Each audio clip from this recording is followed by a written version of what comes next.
Okay, welcome to our live interview, and it's a real pleasure to have Sharon Gayter with us this evening. And as normal, if you've got questions, then feed them in and we'll ask Sharon. Sharon sent me some photographs, so we'll chat about those as well. And I think, Sharon, you're probably one of the most prestigious people I've had on these interviews. I was looking at your website and just the amount of races and things you've done. So I know we won't be able to cover everything, but hopefully we'll be able to cover some of the things. But just as people join us, maybe you can just tell us a little bit about what your day has been like. What have I done today? Well, I was quite lazy. I didn't go out running until about 7:45 this morning. I went out and I ran a marathon because I'm doing an event called the Accumulator. Yeah. So every day you have to run the amount of miles of what the date is. So today happens to be the 26th of May, so I have to run 26 miles. But 26, you've got to do 26.2. You can't do 26, can you? It's a marathon distance. So I went out, I ran the marathon, and then I've been working on lectures, preparing my lectures for online lectures, which has been transferred. So that's been my afternoon working on them. And I did see as well, Sharon, that you had a big medal that arrived in the post today. So tell us about this one. Yeah. It's a monster. Yeah. It's as big as me. Yeah. So this is COVID-19. So I ran 19 miles a day for 19 days, which makes 361 miles. And that was another one of Cobain events, and that was throughout April. I literally got one day off at the end of April before starting the Accumulator, which is the 1st of May. So yeah, it's been a really high mileage couple of months. Yeah. So just explain this Accumulator again. I've been following this. A few people have done. So on the 1st of May, you do 1 mile. On the 2nd of May, you do 2 miles. Yeah. So for the first 15 days, I assume it's fairly straightforward. But then now we're on to day 26. So you did 25 miles yesterday, 26.2 today. Yep. So tomorrow you've got 27 and then 28 up until 31. So how are you feeling about the next few days? I think there'll be a lot of walking involved. Okay. I'm actually thinking about, I'm trying to get away at the weekend to go and do a little bit of recce or something else I want to do. So I'm hoping to get out, but walk the miles with maybe the husband, because the husband slows me down quite significantly. He comes out for the weekend when I was doing 22 miles. He came out he ran 10 miles in between his bike ride or whatever distance I was doing, and he could barely run 10 miles. I had to slow down for him to run 10 miles with me. So so it'd be a bit slower at the weekend. And so I'm hoping to do, because I live at Gisborough, it's right on the Hardmoors route, and I'm looking to one of the events called Unlocked Ultras, where you can run maybe 300 miles possibly. So I'm looking at doing a 150-mile circuit from home, which happens to be the Hardmoors 160. Yeah. But I haven't done the Tabular Hills bit, which is the connection bit. So I want to go and recce that. So part of the Accumulator I'm going to use to go and recce the Tabular Hills, but I'll be walking it because I can't run and navigate very well, and there's written instructions and I can't print anything off. So I've got to handwrite the instructions from the screen to go and run it. So you can imagine trying to read a screen and navigate where I'm going. So that's the last bit of the Accumulator. So I'm having an easy finish to it, even though it's bigger mileage. I'll be going a lot slower. Okay. Well, that section, I did the 160 one year, and the year I did it was really, really muddy. But hopefully it hasn't been quite so wet the last month or so. So hopefully it won't be quite so muddy for you. Yeah. Oh, it'd be bone dry out there. We've had hardly anything down here. It really is really bone dry. That's ever since lockdown. We've had hardly any rain, and it's when it's windy, it's just blowing dust around. Yeah, it's that dry out there. Yeah. Well, we've got a few people watching, Sharon, and then hopefully people will ask some questions as we go along. So if you're watching and you've got a question for Sharon, then this is your chance to ask, and I'll feed those in. But I say I've spent a little bit of time on your website the last few days, just looking at some of the things you've done. And you said there that you've raced over 30,000 miles. That's not just training, that's races. 16,000 races representing Great Britain on 27 occasions. Your 100k time is 8 hours 12 minutes. Your 12-hour best, 128.8 kilometres, and your 24 hours distance, 226k. You've done all sorts of races all over the world, massive races like Badwater, Marathon des Sables. This high one, it sounds a very interesting one that you did up in 18,000 feet. Plus, you've ran Land's End to John O'Groats and John O'Groats to Land's End in record time. So, just an amazing amount of variety and longevity that you've been involved in. So maybe just to start with, you could tell us a little bit about how you got into running. Has it always been a passion for you? Or at what point did you discover that you had a real gift for it? It was pure luck. And even how I got into running. I never did any sport as a kid. Got into my 20s. I come from Cambridge, which is very flat, and I used to bike to school, bike home. But when you come 17, you get your car, the bike never gets seen again. I was in my 20s, started work, and you see the London Marathon on TV, and it's very inspiring to watch that. And I thought, I'd love to run a marathon, but I couldn't even run a mile. And you keep looking at it, but you never do anything about it. And then there was somebody at work, he was coming up for retirement, he's in his 60s, and he used to run to work and back every day. And I was very shy, very quiet, very shy. And he used to come and talk to me. He said, well, you'd make a good runner. And I told him I'd like to do the London Marathon one day. And he actually bought me a pair of running shoes for Christmas. I just felt so guilty. This guy at work bought me a pair of running shoes. And that was the incentive to start training. But far from being a runner, it took me 3 weeks to run 1 mile without stopping. So I wasn't, although I was built for running, I just wasn't very fit. And then that was the start of my running career, to run a marathon. And then when I ran the marathon, I did actually do it. Just wondering, at what age were you when you did that first training for the marathon then? That was 1986. So I would have been 23. Okay, right. Yeah. Yeah. But then I stopped running again because my goal was to do the marathon. I did it. Right. There was no point to run. I trained to do the marathon. I'd done the marathon and I stopped running again. So there was no incentive. And that's when you realise that you have to have a goal and then you'll train towards doing it. And I suppose that's what's spurred me on with all these things, having a goal and then going and doing it. And really, I think the big break came. I moved from Cambridge up to the northeast, which is where I live now. And when I moved up here, it was a case of I love hill walking. Hill walking is my first love, not running. Hill walking, backpacking, sticking a pack on and walking miles and miles. But when I moved up here, because it's right on the edge of the North York Moors, I could combine the running with the hill walking because I didn't realise things like trail runs and fell runs existed back then. And so that's really what made me do some of the longer distance stuff, because I found a 50 miler in the North York Moors, did that. I did quite well at it. I got lost loads of times and come third lady, which I thought, well, I'm just Joe Blogg's average. I'm surprised to come third. And it was 1993 when they had a big 100-miler, Long Distance Walkers Association, because there wasn't these ultras that you have nowadays. Back then, there was hardly any. And that 100-miler was just starting at Great Ayton, which is about 3-4 miles down the road from here. So I just thought, a nice round figure, 100 miles, got to go and have a crack at it. And 500 people in the race, even back then, 500 people. And I come fifth out of the 500. And I beat some international runners that I had no idea what they were international at. And that really was the start of it. I found out what the internationals were, 100K, 24 hours. So I found that out in 93. In 94, I made my debut to both and won the national championships gold medal at both in 94. So it was pure luck that if that 100-miler hadn't have come to Great Ayton and I tried it and somebody told me, I would have never have done it. Yeah. So it's just pure luck. And the fact that guy bought me a pair of running shoes to make me start running. Wow. So yeah. And then I've got a picture here of you running in a GB vest when it looks as though you're indoors doing loops. Would that be one of the earlier ones?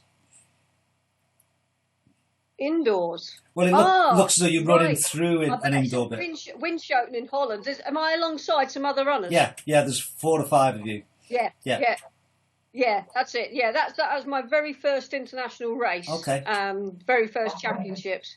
And that was in Winschoten in Holland. Right. And it was 10 laps of 10K. And what you did every lap, sorry, I think the sun's here, but every lap you ran through a big stadium, which is called De Klinker Stadium. And I remember I was with Sylvia Watson and Hilary Walker.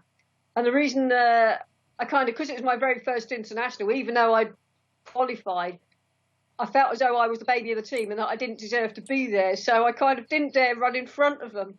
And, I ran alongside them for the first 10K, at which point I did actually pull away. And I was the first British athlete to finish. So, yeah, it kind of justified that. Okay, I did deserve my selection, you know. So, but that was the race running through Winschoten, which is probably one of the flattest 10Ks you can ever get. But a lot of it was on cobbles, which wasn't so good. But yeah, it was a good debut to my GB vest. Yeah. Now, you said there that obviously during that time there wasn't the same amount of information about, was there, how to train for these long races. And I was listening to a podcast when you were talking about the fact that you went to college and you learned how to do a sports science degree, and all the assignments were all about how to run long distance. So tell us a little bit about some of the things that you learned during that time and how it helped you as an athlete. Yeah, I think it's formed the basis of everything, because I didn't know, you know, back then I didn't know how to train. I just ran and did the London Marathon, as probably a lot of people do. That everyone could tell you how to run a marathon, but nobody could tell you how to run an ultra. Yeah. So when I kind of got into the ultras, pure by chance, you know, it was just pure luck. I used to do a marathon here and there, and then just step up to the ultras with no specific training. And I would say, if there was such thing as an average, it was about 50 miles a week. You couldn't get a coach at ultra distance running. There wasn't any. And the only one that I kind of found who coached, Carolyn Hunter Rowe, I was thoroughly told to avoid, with good reason. And so the only way for me to learn how to be a good runner was to actually go out there and teach myself. And that's why I actually did the course. It was a degree in sports science, and sports science, I mean, it's proliferated like everything else now, but that was only the second year of a sports science degree, that it was quite a new subject area. And it learned me everything, the foundations of training, physiology, how your body adapts, how to write a training program. And it's a bit of trial and error with a training program. You can't just pick up a program and it works. So it's working out all the different features that needed putting into it. How do you overload the body? And it's a system I still use today of periodization, of 3 consecutively harder weeks followed by an easier week that works for me. And I used that for much of my career. And it was a case of figuring out what is the highest mileage you could do without it being too far. And I figured that out quite early on. 130 miles is where I used to max at 130 miles. I would say an average was 100 miles, but that's where I used to max out at. Yeah. But I used all the principles of training within that. So that is what it taught me very early on. So I was very lucky in that I had that. And, you know, I became a self-coached athlete. And the other thing is, you know your body better than any coach does. You know how you're feeling, whether you're tired, whether you're not tired, whether, you know. And so I kind of always listened to my body, and I'd write a very detailed training diary. So your diary doesn't say I've done X amount of miles and that amount of time. It would say, what was my body weight? How did I feel? You know, how heavy did my legs feel? How good was this? And the weather conditions. And it would include quite a lot of details. And I would analyze that. And it was when heart rate monitors has only just come out. So I was using heart rate monitoring as well, which helped more, I would say, with recovery than it did for the actual efforts, because I was very good at going out there and giving 100% effort. The hardest thing for an athlete is not running hard. So, having an easy recovery run and running slow enough to make your heart rate stay down was my problem. Fascinating. And I think if you go onto your website, then it's full of facts and information, and you can tell that you're someone who's very good at analysing what you've done and keeping a record of it. Just to let you know, there's a couple of comments. Joe Faulkner says, 93 Long Distance Walking Association 100. I must have seen you there, Sharon.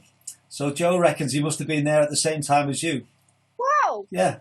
There was 500 people. It was at Great Ayton. It was in the North York Moors. And there was 500 people. 499 started it. And I was 5th of those 499. Yeah. So I don't know where Joe was, but if you can remember where he was, I was 5th. And I did 25 hours and 15 minutes. Wow, well done. So if Joe, if you're still listening, let us know where you finished, whether you were ahead or behind. I suspect you were behind. I got a scrapbook upstairs with all the results in, so I could figure it out. Okay. I've got 68 scrapbooks full of all my race numbers and results, so I've got the results somewhere. Excellent. And then we've got Jen Scotney, and she said a bit late joining. Really looking forward to hearing from you both. So, do you know Jen, Marcus and Jen Scotney? I know the names. Yeah. I don't think I personally met them, but I've heard the names, yeah. Yeah. And we've got a question from Gary Chalkley.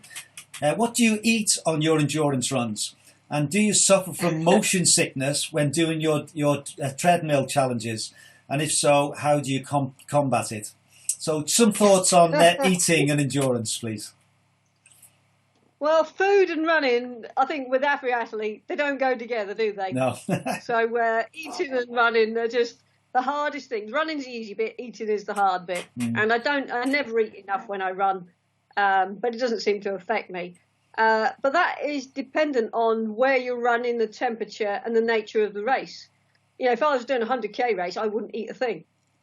If I was doing a 24-hour race, I learned very early on, I went through lots of science side and science didn't work. And I come out with a very simple principle of eating 1 item of food per hour. That works for me. But whatever that item is, it has to be something that agrees with you. And for me, my 3 best foods are custard, potatoes and sandwiches. Simple things. And all I have to eat is half a pot of custard, a quarter of a sandwich.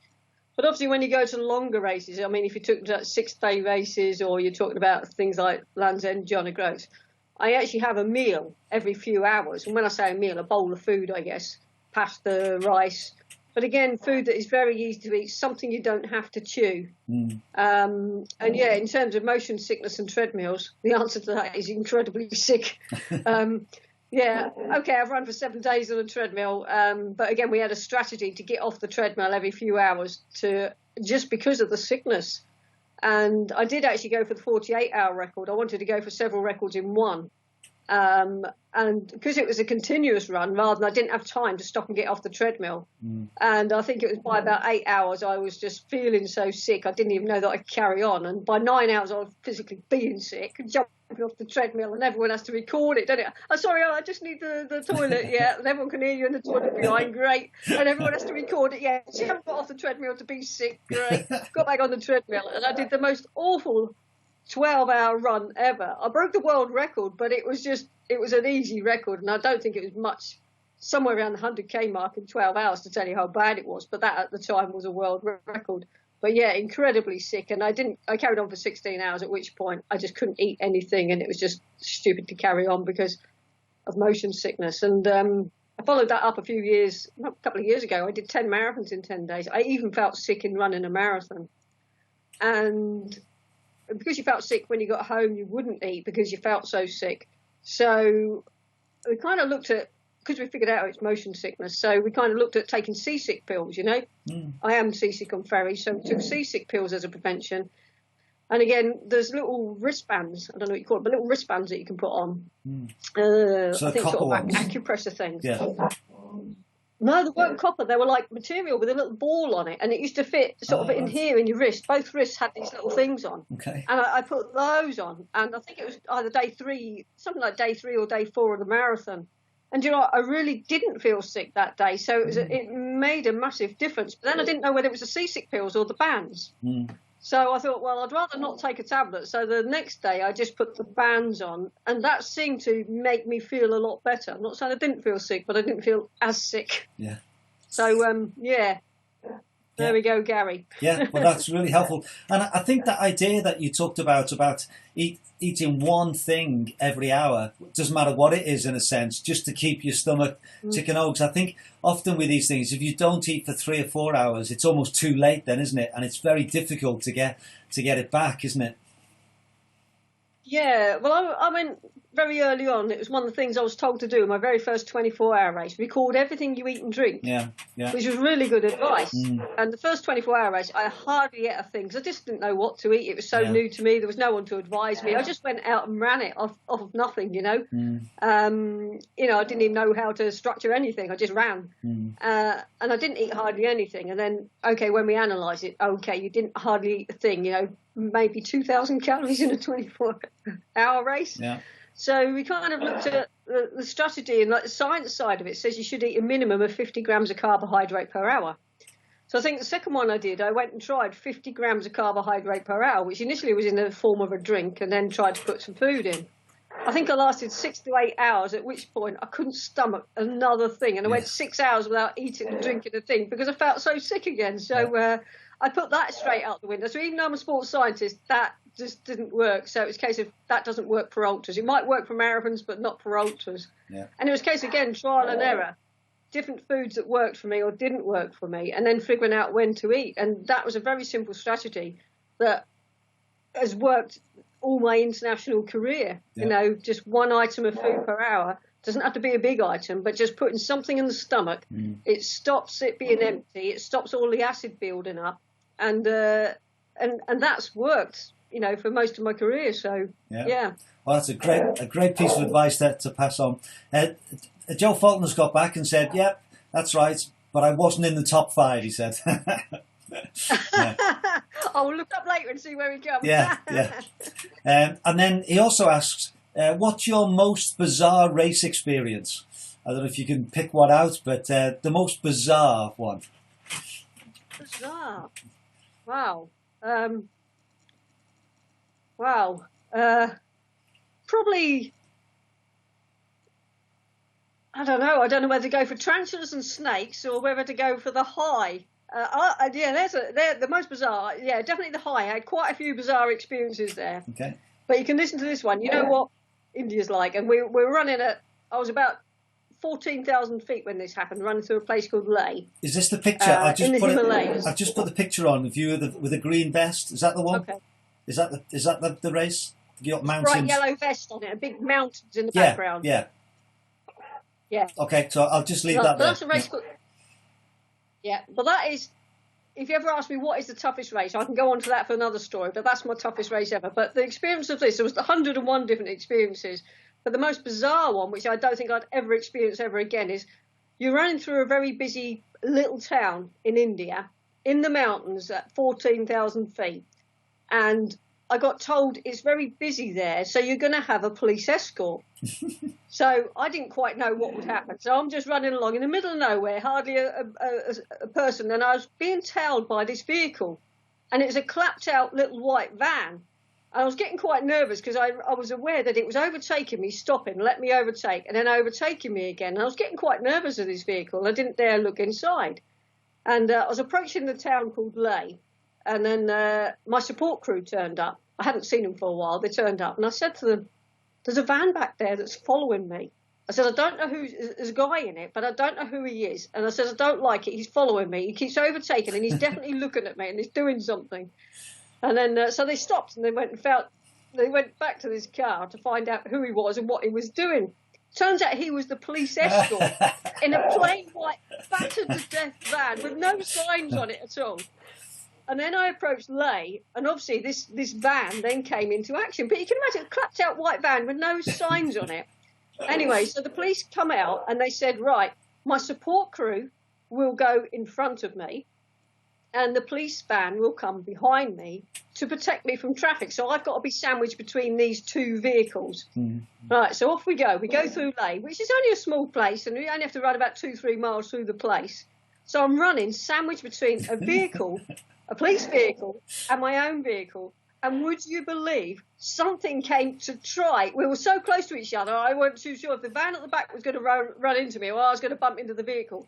And a vehicle literally came into the side of us, and I had my hands on the vehicle to try to not be pushed over when I was having a police escort like that. And where else could you experience that? Yeah. And literally twice it happened, and the gap wasn't barely big enough to put a car in, and twice nearly got bowled over with a police escort. So that was the most bizarre one, I think. Yeah. Oh, that's And we lived in India for 5 years, so I can picture the scene very clearly. Joe's got back, and he said, "Don't bother looking me up. I opted out of that race after 70 miles, so he didn't finish." Oh. It was a hot. What I remember about that race, we had every single weather condition. It started off. It was a May bank holiday. It was stinking hot to start with. Time I got to Gothlands at night time, it was chucking it down with rain. I got stopped by the police about 2 a.m. in the morning in absolutely drowned rat with the rain bouncing off the ground, wondering what I was doing.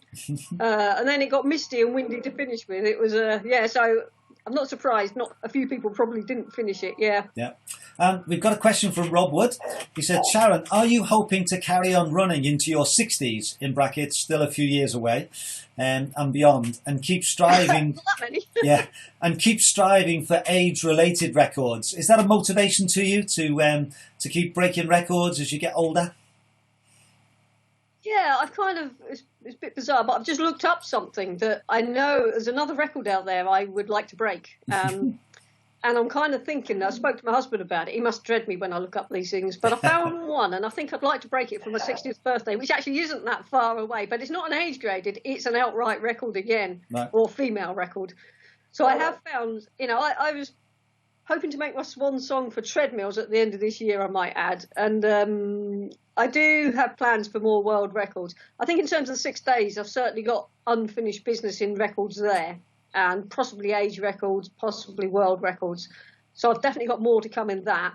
I think I will be looking at a few age-graded records, maybe 24, 48 hours, 6 days, those kind of distances. But there are still outright world records. I keep thinking I'm getting too old for this. But I really enjoy the challenge, and it's like, when you can still do it, why say you can't do it just because you're rather the wrong side of 50, So, and there's 2 more records I've actually got in mind, possibly 3 actually, that I will carry on having a goal to go and break them. Yeah. And I think as well, Sharon, because the endurance things, if you, the experience you have and the miles of training in your legs and body, that counts for a lot, doesn't it? And if you can get the pacing right and you can get the strategy right, then there's no reason why you can't keep going, is there? Yeah. Well, if you look at joggle and new jog, the two differences between the two. I did one in 2006 and the other one last year. Now, when I did that in 2006, I was a much, much fitter athlete then than I am now, a much faster athlete. That's the thing that's gone. My speed is completely gone. So even though I'm a lot slower, I still knew I could break the record because of the experience of having done it. And the first thing I said when I finished, I know how to do it better, but I never want to do it again. But time ticks on, and I did end up doing it again, and I still didn't get my goal, which was the biggest disappointment. With 3 days to go, I was on record for like sub 12 days, and I was really disappointed not to break 12 days, but I literally did fall asleep on the grass verge. But that's another story. But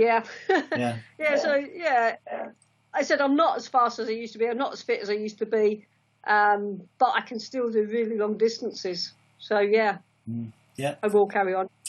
Well, if there's any more questions that people want to ask Sharon, then feel free to put them on. But I would like to look at some of the photographs that you sent. And this one is a team one. So you're on a podium with the European stars behind you. Do you remember this one? Yeah, I remember it. I'm on there with Eleanor Robinson and Lynn Harding. And it was collecting a silver medal, and it was my first ever international medal. My first international I ever did, I think I came 6th place in that first international 100K.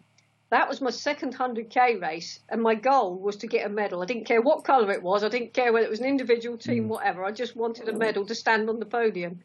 And together with Lynn Harding and Eleanor Robinson, we stood on the podium. And it's still the only time I collected a team trophy. You often get a team trophy, but because there's one trophy for 3 of you, it often goes to the other person, if you see what I mean. So in all my history, I only ever got one team trophy, and it was that one. And it was the best trophy I've ever had. It's one of my prized possessions, and it's a big blue thing. And everybody else flew there because I think it was in France. Everyone flew there, and I was the only one that drove there and camped in my van. So because I drove there, I was the only one that could get the trophy back in one piece without breaking it. So that's the reason I got the trophy. So so that's why that was special, because it was my my second international, my first medal. And I got to keep that trophy. Yeah. And then the other one I've got is an individual, I think, when you're in a red tracksuit. Looks with a... Okay. Oh, stood on the podium. Yes. Yeah, that's the Commonwealth Gold. It's for many years in ultras, obviously I've been doing these a while, and we always talked about, would it ever go to the Commonwealth Championships? Would it ever get to the Olympics? And I was told very, very early on in my career, it will never be an Olympic sport. You will never get sponsorship from this, and it'll never be a Commonwealth sport. And quite honestly, it never will be. That person who told me that, who was an international runner, was absolutely right. But they did hold 2 Commonwealth Championships. And the joke was, I always ran for Great Britain. I hardly ever ran for England. And it was the very first international on home soil for me. I just never ran on home soil. All my races were abroad. And I kind of had to make a contingency for that, because a lot of people were going to come and see me.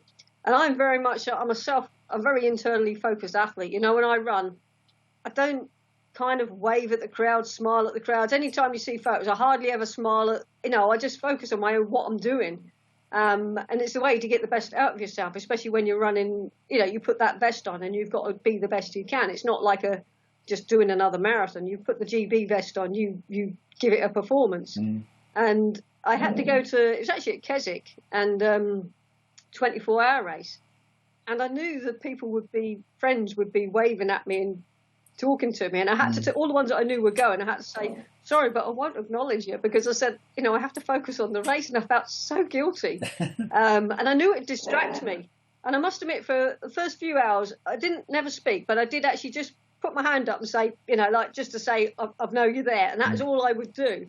But even that distracted me. And by 12 hours into that race, I was actually a kilometre down on my schedule, literally because of this distraction and like hearing it. And I couldn't wait for darkness. I usually hate darkness, but I couldn't wait for darkness because I knew everybody would go home at darkness, which they did.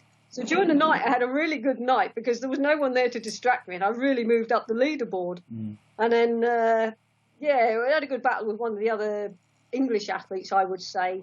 And then by 18 hours, the field was all behind me. So the last 6 hours of the race, I just left the rest of the field standing. I think I did 2:26K, and the next athlete behind was 2:12K. So I won the gold medal. And it was nice when they finally got the presentation, to stand in front of a home crowd. That was the only time I really enjoyed the home crowd, was standing on the podium with a gold medal in front of a home crowd. So that was the best bit of that. And that's why that one was kind of quite important, and because it was one of the few races I did on home soil. Yeah. Well, congratulations. And I remember you saying some points as well that you don't particularly enjoy running with a head torch, do you? It sort of gives you a little bit of a feeling. Oh, I hate it with vengeance. I don't run with earphones. I don't run with music. I never do. Even on that treadmill run, for 7 days, they put TVs there, radios there. Not one thing got switched on ever. Right. Even on a treadmill. And, earphones are just like something buzzing in my ears. And then head torches, I hate hats. If you ever see, I hardly ever wear a hat or a cap, even in hot weather. Very, very rare wear it. You will see me wear one occasionally, but very, very rare. I just can't stand things on my head. I hate it. Right. And a head torch just sits here. One of it is you have to wear it quite tight because otherwise it falls down. And I've got quite a small head. And the other thing, when it rains, it flickers and it kind of, it sends me dizzy. And I hate head torches with a vengeance. And even in the recent race I did a race in Storm Dennis in Ireland earlier on this year. And I had a head torch, but I had it in my hand because it was raining and I held it in my hand. And there was someone run behind me. Why aren't you going to get a head torch? Why? I said, actually, it is a head torch, but I hold it in my hand. So, but I hate them. I don't like darkness. I do have an eye condition. I have a problem with my eyes, and eventually I will probably lose my license for driving because of the condition I've got with my eyes. So I do have an issue with darkness. I do have an issue with vision. In time, I'm aware that probably my eyesight will deteriorate. So I think that's part of why I just don't like running with head torches at night time. Yeah. Oh, sorry to hear that. I didn't realise you had that. It won't take hold for a good few years yet, I hope. But I have a medical licence now for driving, and I have to have a medical test every 2 years on my eyesight for driving. Yeah. We've got a couple of great questions, so I'd like to look at those before we look at the next photo. This is from Jen Scotney. I interviewed Marcus and Jen a few weeks ago, and it was actually Jen that suggested I got you on, because she said she's in awe of your achievements. What race record are you most proud of? And also, what do you think about for when you run for days like the joggle? Do you use music or any tactics to pass the time? So a few questions there, but maybe the first one you could answer is, what race or record are you most proud of? I think there's two really that stand out for me, maybe even three. It's hard to narrow it down, I hate to say my website's quite out of date. I've done well over 18,000 races, but that's another story. Okay. But yeah, I think the first world record, because joggle, it was really jog for me. I wrote that down in an assignment in 1994 at university. It's when I learned what goal setting was. Yeah. And I always remember this assignment, and I realised that's what I was doing when I did that first London Marathon. It was a goal. I went and achieved it, and that's why I stopped running, because I needed another goal. So now I really what long-term goals were, short-term goals were, things like that. And I wrote down in that assignment at university, we had to write down, well, what is your biggest dream ever? If you were to do something massive, what would be your dream come true? And in 1994, my very first year of international athletics, I kept thinking, do I want to break a world record or do I become a world champion? I thought, well, every year someone becomes a world champion. So even by default, someone will be a world champion. But how many people break a world record? So I wrote down in that assignment, I want to break a world record. And I thought, well, what distance? I'm 100K, 24 hours, what kind of world record? And I thought, well, I'm British, proud to be British. I want to run the length of Britain. So I didn't know how far it was. I didn't know who held it, but I wrote it down in an assignment in 1994. Wow. And it took me 12 years before I was brave enough to actually do it. I then found out who held it, which was Sandra Brown, my fellow 24-hour runner. I was a better athlete than Sandra, so I thought, well, I've got a strong chance of breaking that record. And so I still think, because it was one that I dreamt about for 12 years, it took me 12 years to actually be brave enough to try it. And when I tried it, I honestly didn't believe I could do it, but I did. And I think that's got to hold probably the most special race, because it's your first world record. It took you that long to do it. Yeah. You didn't know you could do it. Whereas this time round, I kind of knew I could do it. But that time round, I hadn't run beyond 150 miles. And you're running further than you ever run before. And I announced to the world, I weren't going to run just 800 miles. I was going to break the world record and never even run the distance. So it was, I think that's got to remain the proudest achievement, your very first world record. So I'll name that one. Well, congratulations. And then John also wants to know then, on an event like Jogger, let's talk about that, the Land's End to John O'Groats to Land's End. What do you think about when you run day after day? You say you don't like music in your ears, but what do you use to pass the time? Yeah, as I said, I am a very internally focused. I've never used music, never. It just buzzes in my ear. I can't stand it. I like to listen to what's around me. There's nothing more natural than being out there, and especially on Joggle, you have to be very aware of traffic. I think on those things, it's very different what you think about when you're doing something really big as opposed to going out for a training run. And what I think about on the world records like that is very much what I used to think about in 24 hours, where, every step counts, every minute counts. And you've constantly got that in your head, every minute counts, don't waste time. And that's all I used to say, don't waste time, don't waste time. So when you stop and have a break, it's okay, watch out, I need to do this now, quick, hurry up, do this, get out again. So I am constantly thinking about that. I used to run, Jogger was running blocks. I used to run 3-hour blocks and then have some food, because I'm terrible at eating and running. So I'd run that 3-hour block, and I was constantly clock watching to do the 3 hours and knowing that, okay, food's ahead.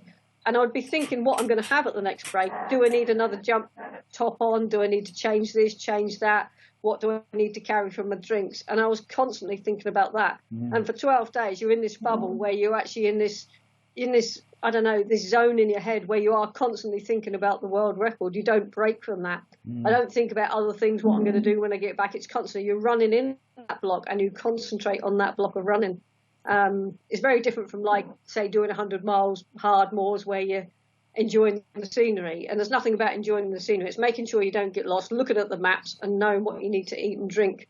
Yeah. And it's 100% focus. It really is 100% focus. Wow, that's very impressive, because, to do that for 10 hours or 20 hours is one thing, but to do it for 12 days, takes another amount of... Yeah. I've just put the photograph on of you running on the road with a red band. I assume that's one of those attempts, is it?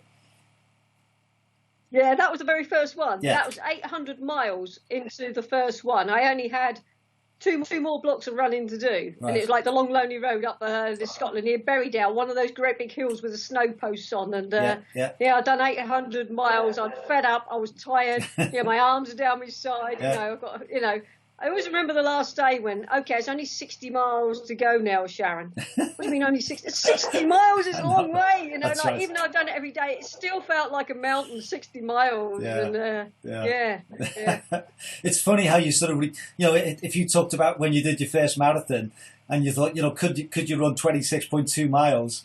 And now here you are thinking, I've just got 60 miles to go and this is the 12th day. It's amazing. well, some of the works people, they laugh at me, like I talk about running marathons like it's as normal as going to the shop and buying a coffee, and that's what they tell me at work. And I kind of forget that, you know, when you run ultras for so long, it's natural for me to run a marathon every weekend, and I forget that, you know, like, oh yeah, I just run to work, it's 11 miles, I'm running home, and what? How far? That's right. And it's like, I forget sometimes how far it is to people that don't run or don't do a lot of exercise, or maybe do a 5K, and then I go and turn around and say that. So I kind of forget that, but Okay, we've got another great question from, this one's from Carmine de Grandis. He says, "Hi Sharon, congratulations for your passion for running, really inspirational. A simple question, what 3 tips would you give to look after your feet on very long runs or challenges that take many days? What do you consider to choose the right shoes, or do you think that shoes are not a factor?" So a question about your feet, please, and how to look after them. Yeah. Now it's funny you say that, because everyone that does these long races, and the normal public, when they say to me, "Well, aren't your legs tired? Don't this hurt? Don't that hurt?" Do you know the one thing that hurts is your feet? My legs can go forever. Tiredness, walking, I can carry on. My legs will go and go and go, but my feet are another thing. It's the feet, because all the impact goes through your feet. And I learned this very early on in 24 hours. Even in 24 hours, my feet would be on fire by the finish, like absolutely burning up. So what I do, and if you're talking about sort of 6 days, he's talking about very long ultras, similar to what I've done.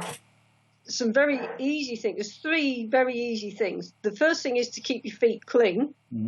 So I actually, believe it or not, every 3 hours I wash my feet in the joggle. Every time I stop to have something to eat, I would take my socks and shoes off, stick them in a bucket of ice water, wash them, put clean socks on, empty stones out my shoes, and put my shoes back on again. So that's the first thing I do in long distance races. I would do that in 6 days as well. So keeping clean feet is one of them. Clean socks is a second thing, because you wouldn't believe how many socks I get through in a really long race. I actually had my washing done halfway through, which was nearly all socks. So thanks to Murdo McEwen for doing my washing and smelly socks. But so I have clean socks. So it's about, and shoes. It's about having, it's not about the size of the shoes being massive. It's about your toe box being wide enough. And I'm very much a fan of, I know it's West Island, but Ultra are my go-to shoes now.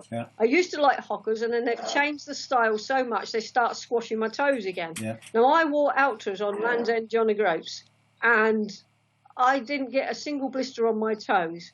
I got 2 blisters, but they didn't come on until, I think it was Tinton Abbey. I know exactly where I got my 2 blisters, but I had an extra session where there was a blockage in the road, and I had to go through all this undergrowth to get around this farm machinery and something, and I was like, it was the last thing at night, and my feet were tender, and I had to go on some really bad cambers to climb around the machinery, and that gave me 2 blisters on the sole of my foot, which got bigger and bigger, and those are the only 2 blisters I really got on that. So having a toe box that's wide enough to not squash shoes, it doesn't matter, you know, I usually wear quite cushioned shoes, but that's a matter of personal opinion. But having a toe box that fits your feet is the important bit. That's interesting. And your feet expand. That's interesting, Sharon, because I've got a nasty bunion on my right foot, and I found that Ultras are the only shoe that I can really comfortably run in now, because I was the same. Hoka were great when they started, but they got narrower, haven't they, and they squash in.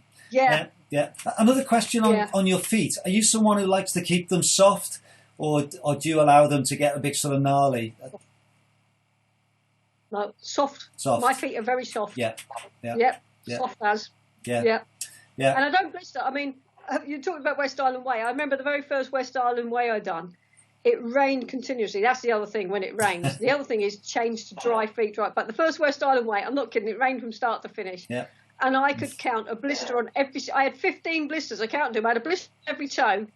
I had 15 blisters to work that one out. But 15 blisters from the West Island Way, my first attempt at that. And I'll never forget that. And I always wrote that down. 15 blisters. And it rained continuously. So, having dry feet. So often, you know, if you're doing the long races and it rains, the first thing you need to do is try, as soon as the rain stops, get into dry shoes again.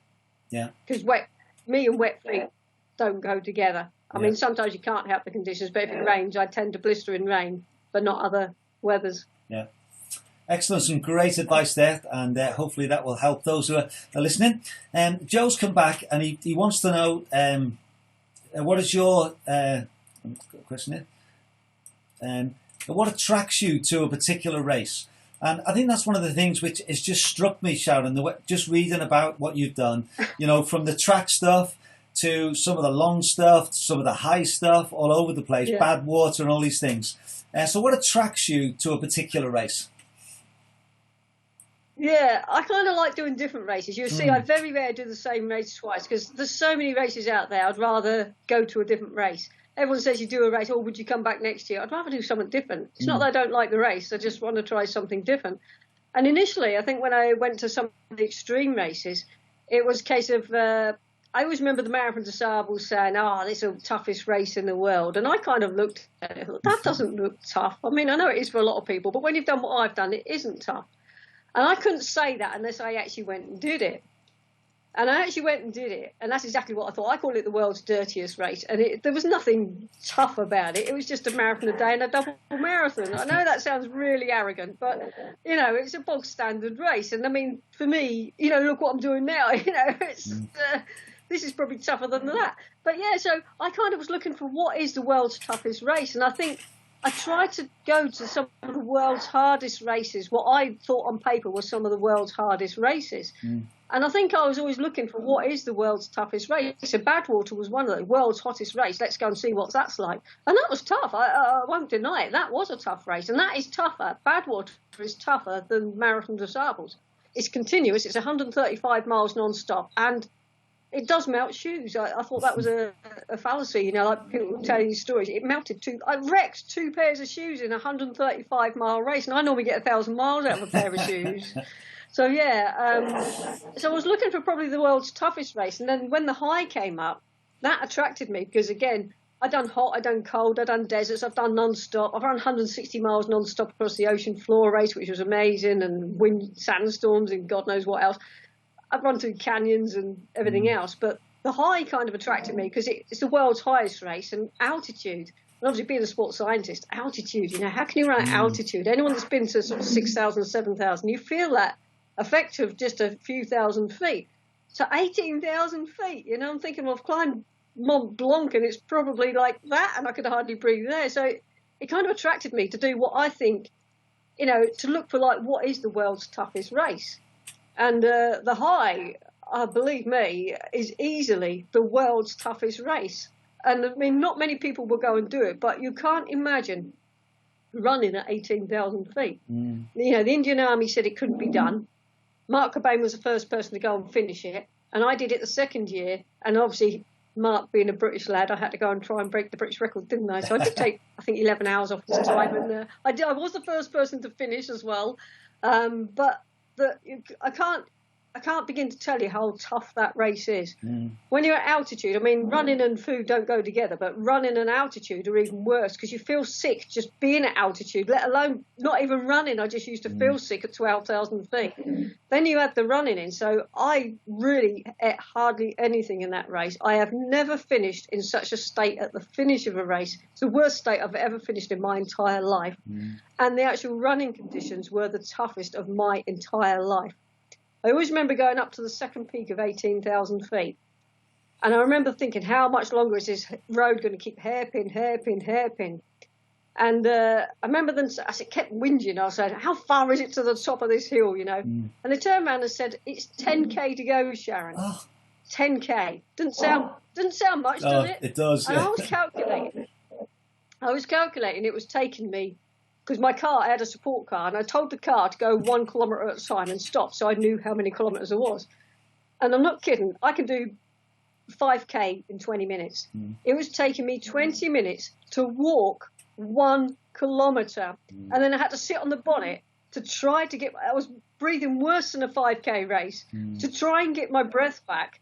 And then I never did get my breath back, and then walk another kilometre. So that was 3 kilometres an hour. So the next 10K was going to take me 3 hours. Yeah. And that's what I was thinking. God, that's 3 hours. But that's how tough it was. Yeah. And I was actually closing down on the leader at that stage. So if you think I was going slow, he was going even slower. Yeah. So but the breathing, you just can't get your breath back.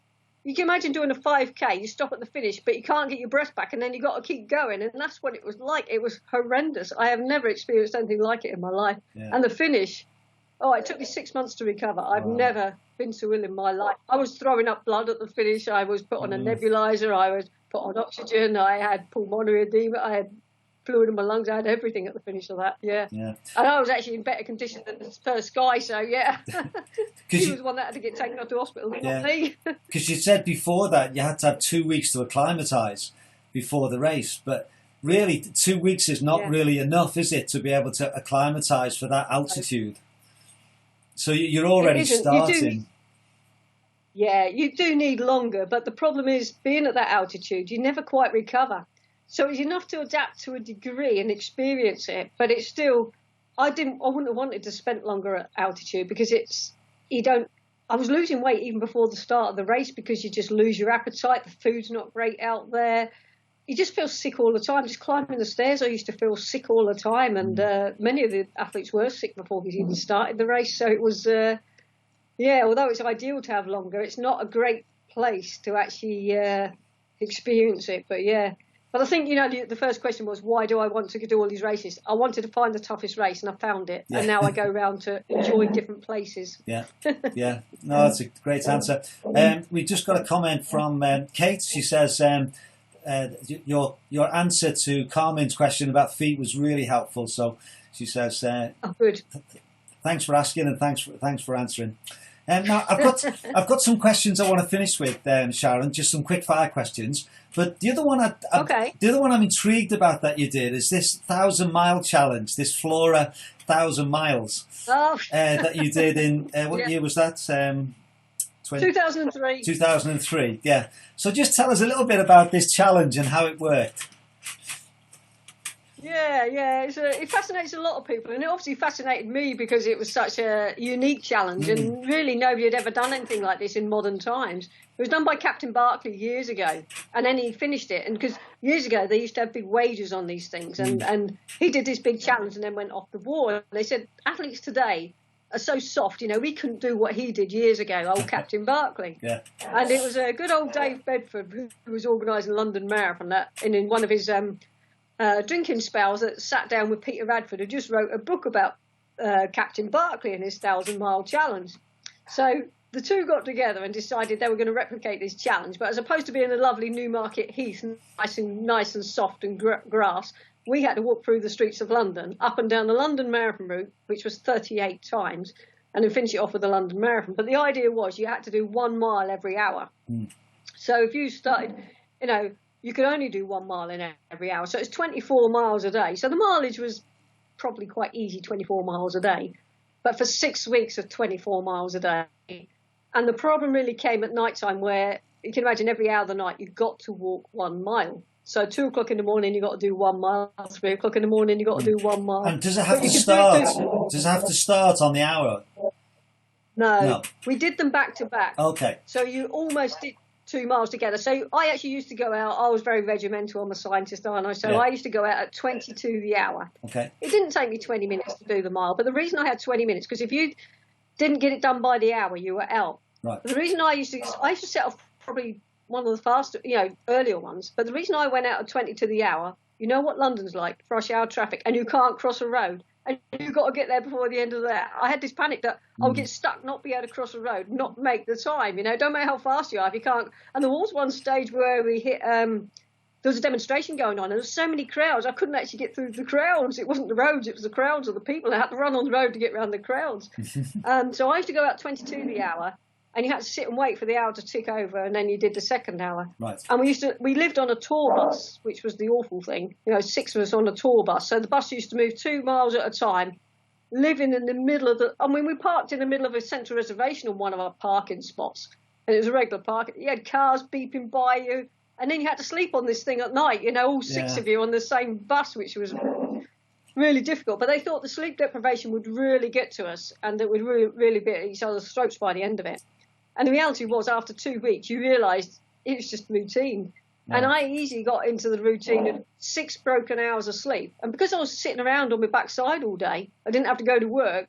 It was actually really, really easy. Right. So it sounds hard, but it actually, for me, was actually easy. I mean, other people struggled more. But yeah, so by the time we actually got to week 4 of it, and obviously we had this marathon to look forward to at the end of it, thinking like, okay, you've got to determine a winner. If we all finish, you've got to determine a winner. So we had to run the London Marathon. So after about 4 weeks, it's okay, I've got to better get training because I'm doing these miles too slow. And I did a 17-mile run in the middle of the mile blocks, you know, like I did 1 mile, carried on running for the next hour and a half, and then carried on and ran the next mile. So I did 17-mile training run in the middle of that. So I was doing far more than 24 miles a day. Wow. And I think finally when it came to the marathon, it finished, went all through the night. We finished at 9 o'clock in the morning. At 9:30, we had to start the marathon. So I did that in 3 hours, 34 minutes after 6 weeks of doing that and not sleeping properly for 6 weeks. But yeah, and living off the food off London streets because you didn't have any food. You had nothing.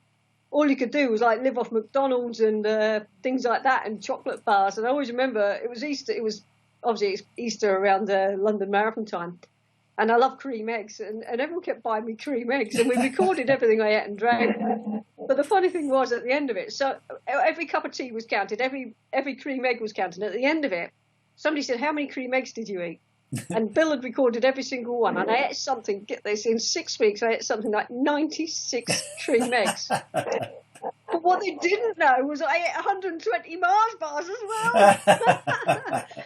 And I lost half a stone. I ate McDonald's, so it must have been the most unhealthy diet I've ever lived off in my entire life. But it was the only thing you could have, you know, living off the streets of London. You had to get food quick because you couldn't cook anything. Yeah. You know, you're living in a bus. We had a microwave, and that was it. I had a few microwave meals and McDonald's, and that's all I could really eat: sandwiches, microwave meals, and McDonald's, and cream eggs and Mars bars. Well, I'm sure it's one of those things that, you know, very few people get a chance to do something like that, doesn't it? So it's. But that was exactly it. I was given the opportunity, and I weren't going to turn it down. I had to give up my job to do it, I might add, because I was a lecturer back then, and I couldn't take 6 weeks off in the middle of term time, which is a lot of my problem. A lot of the races I can't do is because of working. And when you teach, okay, I'm at university, but when it's term time, I can't take a lot of time off work. Yeah. And so nearly everything I do is based around the holiday time or when you're not teaching. Yeah. And even back then I had to leave my job to do that for 6 weeks, and Bill had to do the same because he came to support me and he had to leave his job to do that. Right. But luckily we both fell back into work again, so it wasn't an issue. Yeah. Well, it's coming up to an hour, Sharon, and I'm sure we could just carry on for several more hours. But I think one of the things I've just really enjoyed about sort of finding out about you is just the variety of things you've done and over a long period of time. I know you've written a book as well, haven't you, which is on your website. That can people still get hold of that?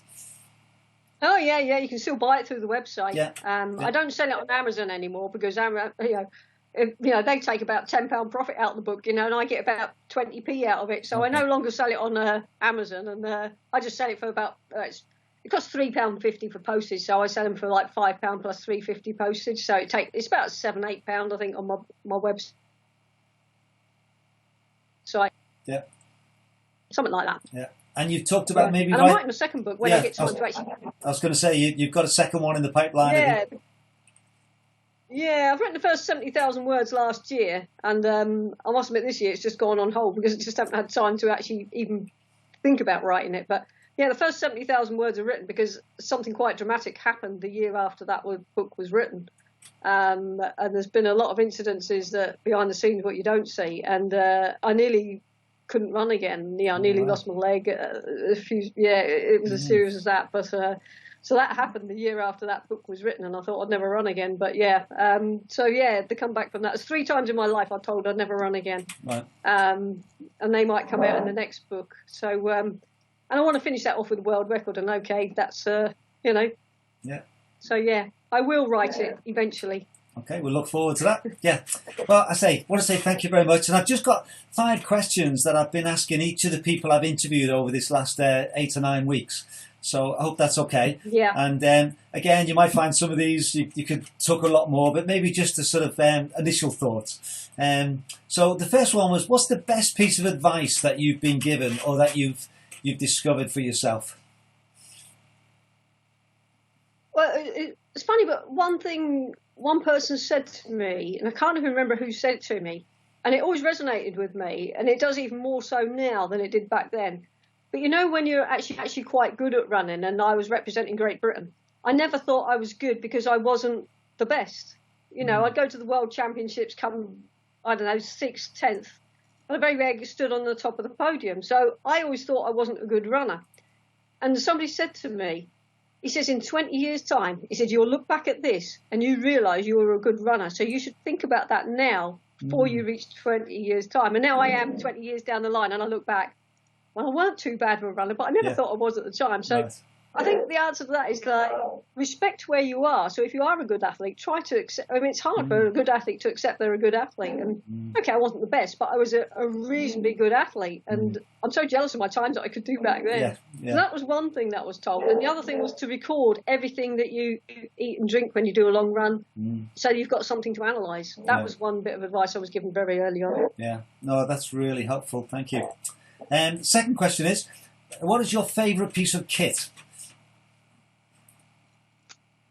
Wow, well that kit, I mean, what we have nowadays compared to what we had years ago, it's got to be my, what I was taking out today, my Ultimate Direction backpack with me water bottles in, because years ago you didn't have anything, you had to carry bottles in your hand, and then it became bum bags, and then eventually these super duper backpacks that, you know, they didn't exist years ago, but they were so easy to carry drinks and water nowadays, so it's got to be my backpack from Ultimate Direction. Excellent. Yeah, it's amazing just seeing, you know, I've been involved in ultras since 2007, and just in that last 13 years, the amount of equipment, you know, from watches to shoes to gear to rucksacks, it's, you know, it's definitely a lot more available now, isn't it? Yeah. Okay, the third question is, what is your go-to food in a long ultra? You talked a little bit about having something every hour, but have you got something besides Cadbury's cream eggs that you go to? I never eat them in races. Yeah, it's funny, but I'm not a chocolate, but I love chocolate. And obviously in 1,000 miles, because you're sitting around, I could eat chocolate. But when I do a 24-hour race, I never touch chocolate. I never touch sweet things. I'm a savoury person. Right. So it's strange, like Land's End Johnny Goat. So I never touched chocolate the whole way through. But yeah, my go-to food is simple. It's custard. Custard. You can have it hot. You can have it cold. It goes down very easily. Yeah. It comes in pots. It goes with everything. Excellent. It's got everything you need. A bit of carbohydrate in it, a bit of protein in it. Custard. Excellent. Great piece of advice there. This is going to be a really tough question. But if you could only do one more ultra, which one would it be? Yeah, I thought about that, and there's one it's the one that's got away so far that I've yet to do, and it's a British race, and it's another one of those races. You know, I said I was looking for the world's toughest race because they all put these titles on, we're the world's toughest race, and they're not the world's toughest race. There's one of the British races that names it, and it calls it the Britain's most brutal race. Now, I'm sorry, but that does live up to its reputation, so I agree. And that is the race. I actually did the first version of it, but I failed to finish. So I've unfinished business there, but the spine race. I was actually going to do the summer version of the spine race in June this year, but such is life. So yeah, I want to do the summer one, and then eventually I want to do the winter one. So if there was one race I would like to do, it's the spine race, because I think it is an absolutely brutal one. Excellent. Great. Well, we look forward to seeing you do that. And the last question is, do you have a mantra to keep you going when things get tough? Do you have something that you like to sort of chew over several times? Yeah, I've got several, and it depends on the nature of the race as to which one pops into my head. And I think you've already had a clue as like Land's End Johnny Groats. It's don't waste time, don't waste time, don't waste time. Because every time you go to a checkpoint or you do something, you dither around, you do this, you've got to know exactly what you've got to do. So I say don't waste time. So when I'm coming into a checkpoint, I'm coming in for a break, I know exactly what I want, and, you know, I want it now. You know, okay, when I'm coming in for that break, sometimes, you know, when you're running along and you think, well, I need maybe another jumper on, I need my gloves on, and I need let's just say a bottle of milkshake, for example. And I'll go in there, right, that's 3 things.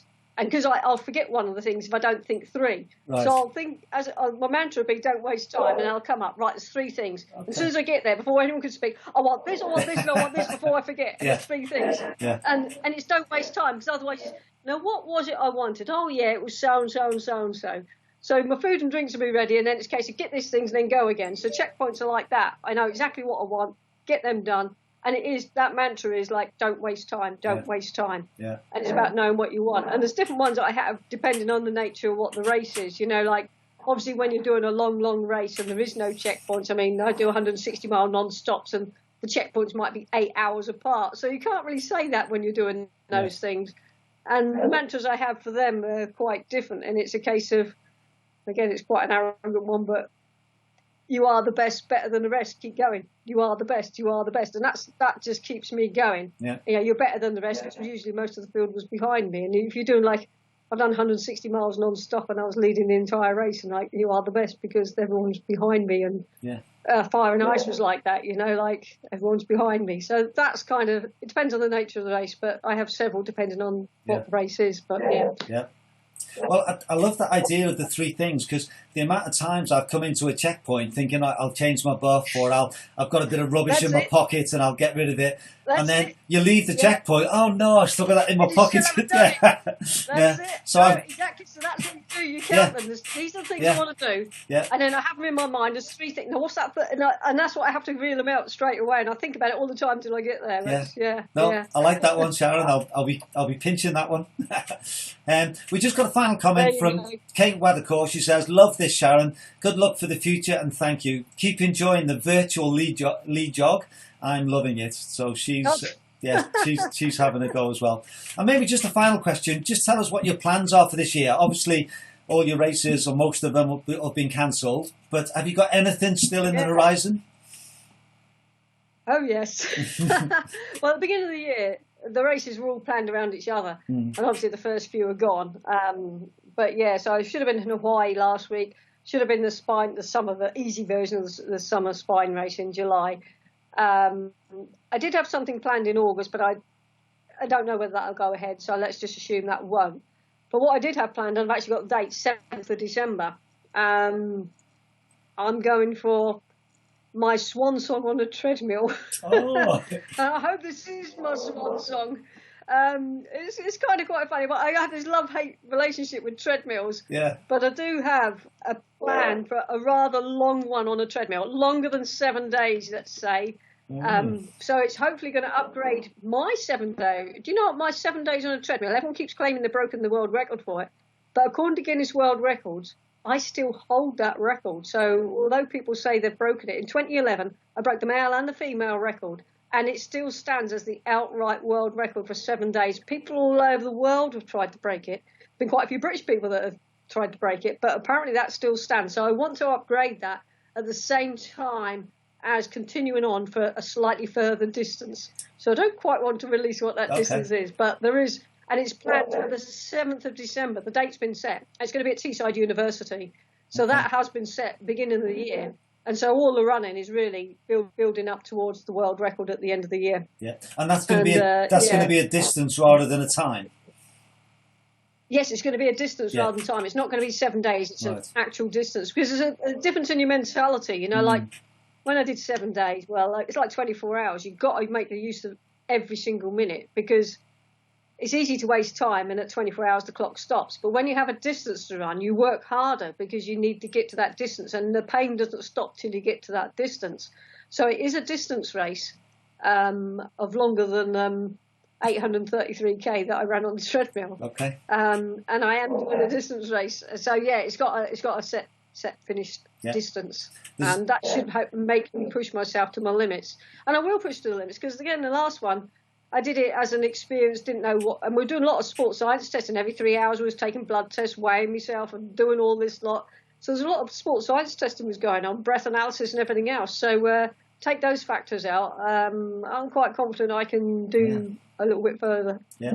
Well, we've got a comment from Gary Chalkley. He says, "Remember, the offer is there to help you out in December." And he says, "Thanks, Gary." He says Bill can get the coffees in. I'll make sure he does. Yeah. That's the only thing he's good for, I think, making coffee. Well, I'm looking forward to racing. I'm looking forward to racing in the same race next month when we do the virtual West Highland Way race. So I'll be interested to see how much quicker you are than I am over the 95 miles. So that will be fun. I would say I'm quick. No. So that will be great. And I want to say thank you very much for joining our race. I know when Ian Beattie, the race director, saw that you'd entered, he was really chuffed that someone of your calibre has joined us. So thank you very much, and that hopefully will have inspired others to take part as well. So that really appreciate that. and we hope you enjoy your virtual West Harlem Way race. So that can be great. It won't be the same as running it. No, I bet won't. It won't rain all the time like it did when I've done the real race, That's but right. never mind. Yeah. It's quite funny because people are trying to work out their tactics, and they're trying to decide whether to go for a similar elevation to the real course, or whether just to stay on the flatter ground. So it's quite fun. Everybody's working out the best way to do it for them, and then whether to do just 10 miles. I haven't thought about it yet. Yeah, I know. Yeah, whether to do 10 miles a day, or whether to do 20 miles and have a rest and break it up. So it'll be. That's the fun thing. It means that everybody can do it their own way, can't they? Oh yeah. Obviously, if you want to do it faster, you've got to break it up and do it in short spells, haven't you? Yeah. Go out for a 5k at 10 o'clock, a 5k at midday, another 5k in the afternoon, and have a big break between them all, and then you do your 5ks faster. That's the quickest way to do it, but I won't be doing it that way. Yeah. I just want to say again, thank you. I've got on those that are watching on Thursday, I've got Mimi Anderson. She's my guest for Thursday, so looking forward to chatting to Mimi. And then next week I've got Nikki Spinks next Tuesday and James Elson next Thursday. So I've got some more good people to chat to in the ultra world. And I wanted to do these, Sharon, just to sort of bring people together during this lockdown periods where we're not meeting together as races and runs. And I've enjoyed doing them, and I think hopefully people have enjoyed listening to them as well. And I just want to thank you so much for giving up your time tonight. I know you're a busy lady, and we really appreciate just chatting to you and getting to know you a bit better.